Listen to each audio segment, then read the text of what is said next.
Welcome to The New Left. I'm your host, Tom Barry, and I am here today with Paris Mance and Jacob Randall. Jacob is an activist, a podcaster, and a regular contributor on this program. Jacob, welcome to your first episode of The New Left. Thank you for having me, Tom. I've been looking forward to it. So, Bernie Sanders came to Los Angeles on Saturday for his first LA rally of the campaign, and Jacob and I went downtown to watch. And I have to say that I have been to a lot of political rallies in my life, but I have never seen anything like the energy that was coming off of this rally. Now, this was the biggest rally of Bernie's 2020 campaign so far. The energy there was just incredible. The line to get in stretched around the block. To give you guys an idea of how big this was, there were twice as many people there today as there were in Brooklyn for Bernie Sanders' campaign launch. I mean, Bernie himself seemed almost surprised by how many people turned out to support his campaign today. Jacob, what did you think of the crowds there today? It was breathtaking. I was absolutely stunned. The Brooklyn rally, the kickoff rally, was also breathtaking. It was incredible the amount of people at that rally. And then I think there was a little bit of concern about how the turnout would be in California, especially we're only 1 month into the campaign. But actually, if you look at his rally in August of 2015 when he was in Los Angeles, that rally, I think, had about double his Brooklyn kickoff rally from 2020. He had about, the estimate I think was around 28,000 in Los Angeles in 2015. So to see the crowd today, which I've heard estimates could be that high today, I think the park where the rally was held holds up to 50,000 or so people, right? And the estimates are going up 25, 30,000 people. And I mean, it was breathtaking. It was absolutely mind-blowing. And what's crazy is that the size of the crowd for this rally being only 1 month into the campaign, with the narrative being that Bernie Sanders has fizzled out and that he doesn't have as much support only 1 month into his campaign, and we see these kinds of crowds in downtown Los Angeles. And we're almost a year out from the California primary. This is almost a year out. This is his first LA rally. I wasn't expecting anything like what we saw today. I mean, it took us probably a good hour to get through line, and we were there over an hour early, right?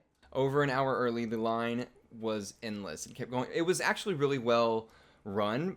I felt like we were moving through it. The volunteers were incredible. We were moving through the line quickly, but it was so long. It stretched across, it seemed like blocks, and it did not stop flowing until well into the actual rally started. There were people coming in. As Bernie came on, I was watching people coming down the steps into the area. Like, people were still trying to file in. There was overflow across the street at City Hall. There were people watching up on the buildings. It was pretty incredible, and the vibe was so great. It felt, and not to over romanticize it, but it felt like one of those historic moments in politics, because the rally took place across from City Hall. Bernie Sanders likes to choose locations that have a lot of significance in political history or in a city's history. So for the crowd to be so ginormous and then to look across the street and the overflow goes up all across the steps of City Hall, it felt like you were seeing something special, something monumental. I'm so upset that I wasn't able to go today. I had to work, but I was like hanging on all of your text messages because I'm like, yes, give me more videos, pictures, tell me everything. I need to live this moment through both of you. We were trying to send you as many videos as we could, but the reception, because of all the people, I think my videos were coming slowly to your phone, but I was trying to send you everything I could. We definitely missed you. I think Bernie Sanders throwing this giant rally in front of the power structure of Los Angeles was a giant message. What were your thoughts? It was a giant message. I think the message that I got from it was that the clock is ticking. I think that when you get that many people out in downtown Los Angeles, in a central place of power that gets all of this attention, political attention, civic attention, it's undeniable, because you know who else is in town. You know Kamala Harris is in town doing a fundraiser. You know other politicians are in town. Bernie Sanders is in California this weekend. He had the San Diego rally the day before, which also had incredible crowds. And then today he was striking with UCLA, the UC workers that were on strike. And then for him to come to this rally, he's sending a message that we're not going away. The numbers are only getting bigger. The support is getting bigger. And we're only just getting started in this campaign. Crowds are already like the elections are tomorrow. People are screaming Bernie's name. Yes, and at the same time, he still will not stray from being the Bernie Sanders that we know. We know he's still wearing his Macy's jackets when he appears on stage, and we know he's still not letting anybody give him a haircut, and we know that he's going to authentically keep just being who he is. It's almost like he's this old professor or educator or someone that you really never would have imagined on stage in this position as a rock star that you'd say. So it's kind of a dueling thing. He's not the person that you would sign up to be the rock star. But he is. I mean, that you see that white hair coming through the crowd. I mean, it's That's great. People are desperate to see him. I mean, one of my favorite things that Bernie said at this rally today is in the middle of the crowd just chanting his name over and over. And I can't imagine what it's like to have 20,000 people just screaming your name. But he made a big point to make that this whole movement, everything that we are trying to do, everything we're trying to accomplish is about us, not about me, is what he kept saying over and over. And the fact that he keeps deflecting the attention away from himself is one of my favorite things about his campaign, and it's what gets me excited to continue watching him over and over.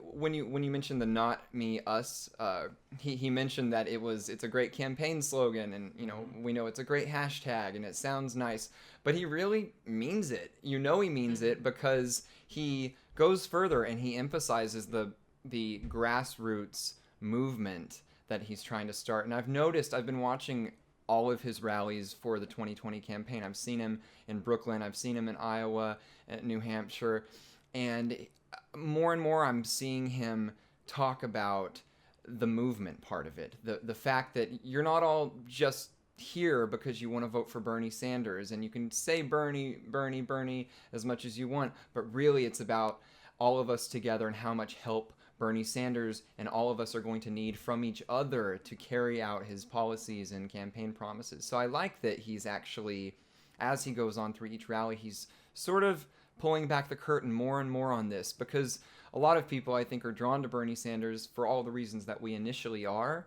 which are his policies: Medicare for all, education for all, taxing the corporations, and all of these different policies that we all rally behind.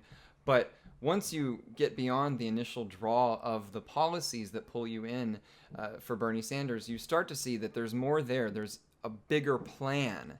And the bigger plan that he has is a political movement. I loved how he actually was speaking kind of about the Second Bill of Rights. Bringing up FDR, that was a beautiful moment. And do you remember when my favorite part of the whole rally was something that I don't think he was doing in the earlier rallies this year. I think he's just done it in the last couple. Maybe I'm mistaken, but I really have noticed it in the last two rallies in California or in San Diego and here in Los Angeles. During his speech in the rally, he is making a campaign promise of a federal jobs guarantee. Well, it's FDR's second Bill of Rights. Second Bill of Rights. I mean, right before FDR died, he gave a second State of the Union that only went on radio because he was too ill to actually give it on television. And he tried to propose a second Bill of Rights for Americans that guaranteed every American a job, a home, a place to live, a decent wage, all of the things that we're trying to do now. I mean, what is it? We're 70 years later, and we're trying to do this now, and it was the thing that we almost had back then. But I really like that he brought up FDR so much, because back during the Obama years, I thought Obama was going to be our FDR, and he kept talking, right. But he would never use that language, and I wasn't awake enough to actually see what he was at the time. But I really am moved and touched by how humble Bernie Sanders is when he speaks. I get a real genuine sense of his humility when he talks to a giant crowd, which is a strange thing to see, and it almost makes me emotional. Like when I'm there at the rally, I feel a really deep sense of emotion and connectedness to everybody, because you're surrounded by 20,000 people that are all progressives like us, that all want these same things, that are all there out of love and this connected feeling with everybody. And that was one of the most amazing parts of the rally for me, was just feeling so connected to everybody around me. Well, even in the videos that you sent me, you could see in that giant sea of people that these are people from all different backgrounds, like every demographic represented, and it was just uniting together to form this movement that is so important for changing this country. Absolutely. The crowd was incredibly diverse. That was the most stunning part to me, because it's almost like we've been fighting this argument for a couple of years of Bernie's supporters are all white guys or they're not all white guys. It's Bernie bros. And if you're deep into the Twitterverse and Instagram and everything, you see a lot of that battle by constant posting of pictures of, see, there are people of color in this crowd. There are different kinds of people at every single rally. But then when you go to a rally yourself, and this specific rally, as just a white dude, I felt like I was in the minority there. I would say 80% of the crowd were minorities and women. Absolutely. And the emotional energy that you're talking about, that you felt when you were there, we all feel it, because when Bernie Sanders is going through his speech, he's hitting all these different parts of the crowd with different things that he's saying, whether he's talking about housing or he's talking about Medicare for all and health insurance and that struggle and education and criminal justice reform. You hear different parts of a crowd of thousands and thousands of people all being affected at the same time. You hear them vocally respond to different things. You he's hear saying, people next to you that are dealing with these issues. That right next to you. And then collectively, at the same time, he rallies everybody together to cheer on all of these as one. So it is emotional. I was absolutely floored with just the amount of people, the amount of friendliness. Who were some of your favorite speakers besides Bernie? Nina Turner is always a slam dunk. At every Bernie Sanders rally that she appears, she is always there to get the crowd ready for him. And it's because she knows how to speak on an emotional level, on almost a defensive level, a heroic level. She speaks about Bernie Sanders. She says specifically, we have the receipts. She feels like his biggest champion. She's his biggest champion. She will go to war with you in words over the truth, and that's why she keeps saying, we have the evidence of Bernie's life. We have the evidence of his history. We have the evidence of what he's fought for. And she pulls it out every time in these speeches that she does before Bernie goes on, and it always gets the crowd riled up. I was on the edge. I was just waiting for her to come out. I was hoping she would appear in this one. I also really loved hearing from Ro Khanna. Ro was great. From the speeches I've seen Ro give through each of Bernie Sanders' rallies that he's been at, this was his most moving, powerful speech yet. I think that he actually really got my attention during this speech, because he does the same thing that Nina Turner does. He's a defender of Bernie's truth. He's a defender of his history, but they get to do a little bit of the hard work that Bernie Sanders doesn't have to do when he gets up there. Nina Turner and Ro Khanna really get to say some of the things that a lot of us as supporters are feeling, and then Bernie gets to get on stage and stick to his message and policy. Ro on policy has been one of the best people that we have, to be honest. I mean, him, Tulsi Gabbard, and Ocasio-Cortez in Congress are the only three that I really actually trust. They're the only three that voted against Pago and voted against Pelosi. And you mentioned Tulsi Gabbard. That was one thing that I took away from today's rally. I felt a little bit of a Tulsi presence at the rally. There was a huge Tulsi presence at the Bernie rally. We were in line. The first thing I noticed as we were in line for the longest time, we actually heard the people in front of us talking about Tulsi Gabbard, talking about how she left her position as vice chair of the DNC to support Bernie Sanders. So I've heard this on the internet. I've talked about this with people on Twitter and on Facebook and everywhere else. But to actually be out in the field with other Bernie supporters and people at his rallies and hear them openly talking about Tulsi Gabbard, it told me, hey, people know about this. That's people are so aware awesome. of this. As cool as it felt inclusive. Like if you're a Tulsi supporter, you're welcome here at the Bernie rally because it felt almost like the same thing. There's a big energy, a large energy behind her campaign because she's running a peace campaign, because she is running on ending the regime change wars. And that is so valuable. We don't hear Bernie Sanders running on that. We know what Bernie Sanders is running on with Medicare for All and all of the policies that he made popular in the last election. I don't believe that Bernie Sanders and Tulsi Gabbard are running against each other at all. I really don't. She destroyed her political career to join Bernie Sanders, and Bernie has never said anything but wonderful things about her. And I just don't think that Tulsi would run against Bernie. I think Tulsi is running to really push this anti-war message and to say the things that Bernie has to be a little bit more careful about saying. Bernie, I think, has done an amazing job of staying on message this entire election. He never breaks message. He always talks freely, but he stays on message, trying to keep this coalition of people from across the political spectrum, from the left, the right, and the center all together.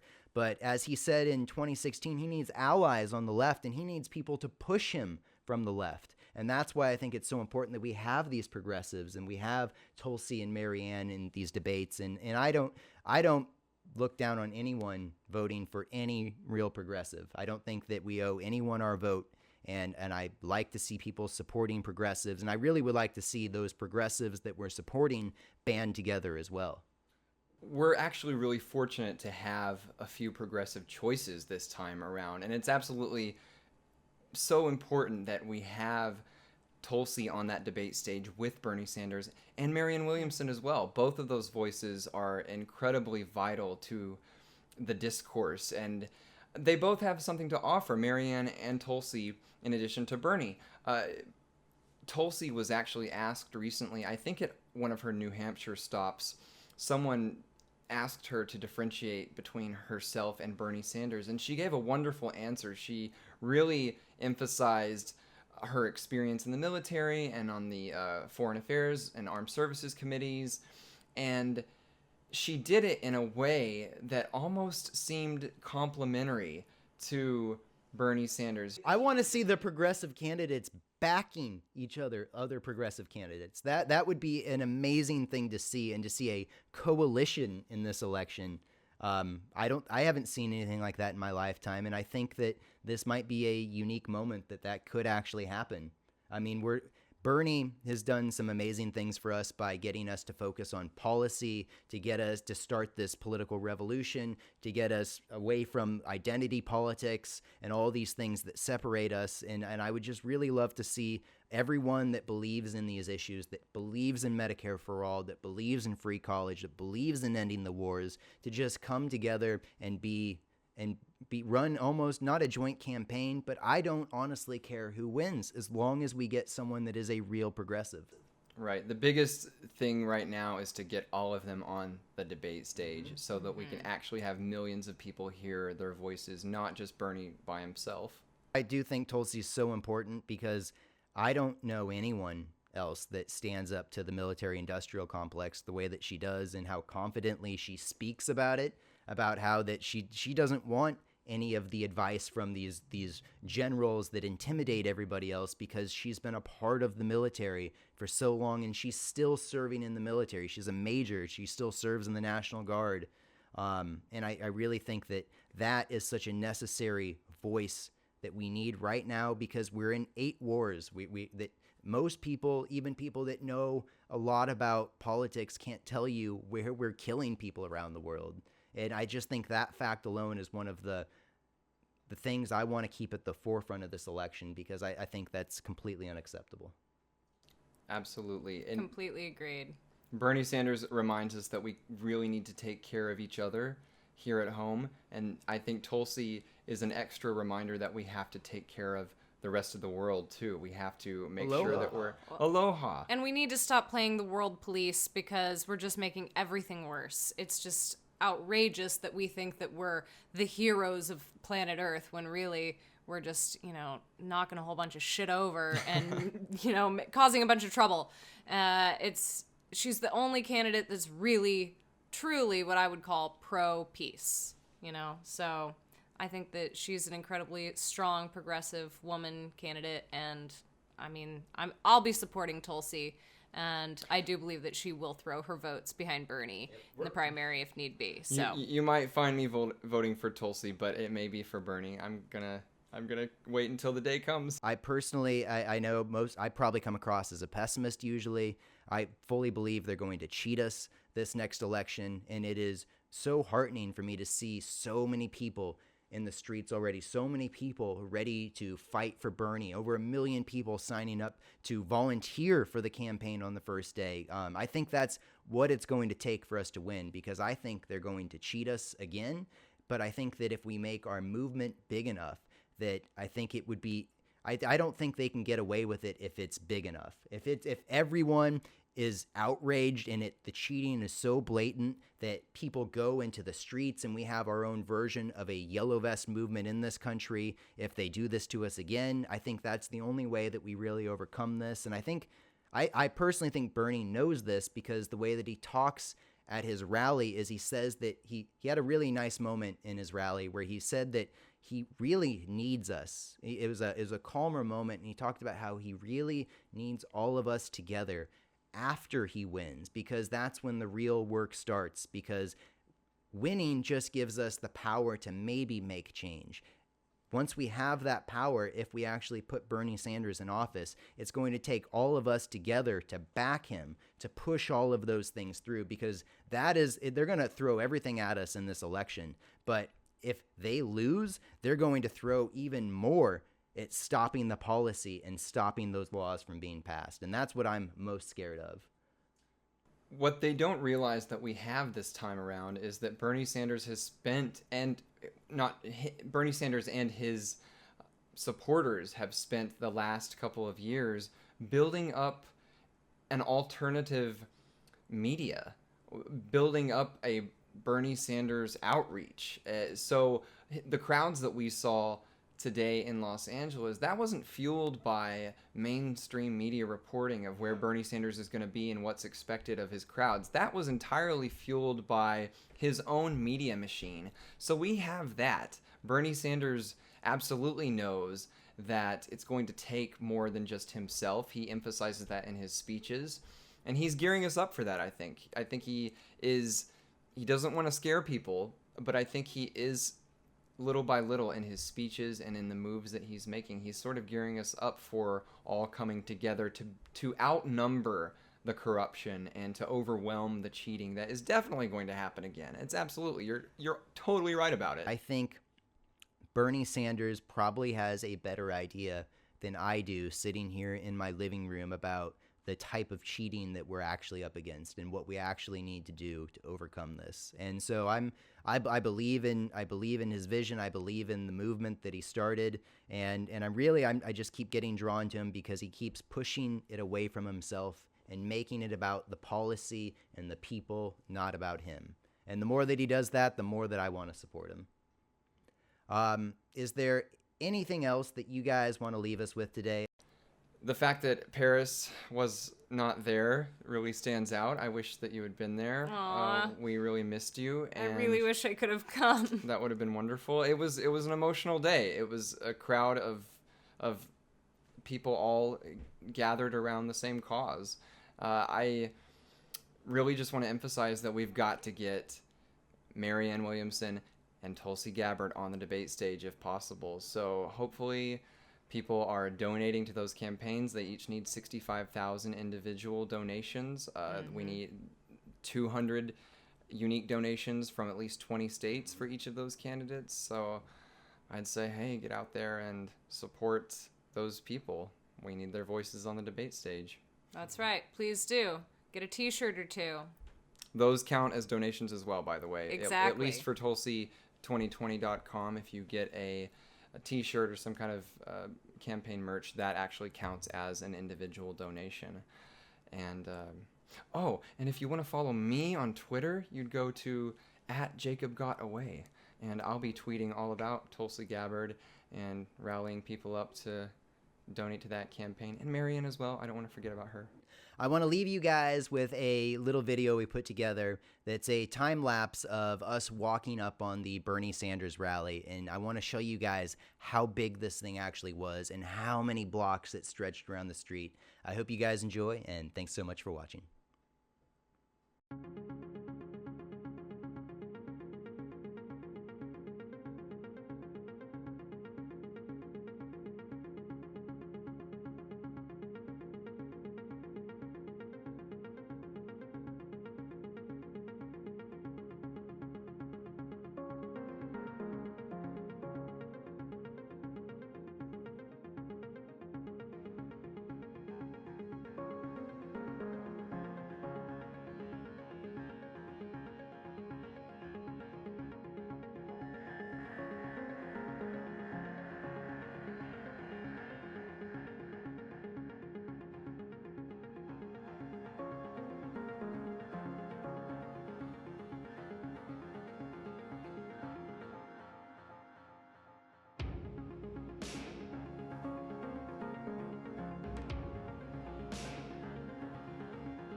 Thanks for watching, and don't forget to click like and subscribe. If you'd like to see more videos like this, please consider supporting the show on Patreon or donating.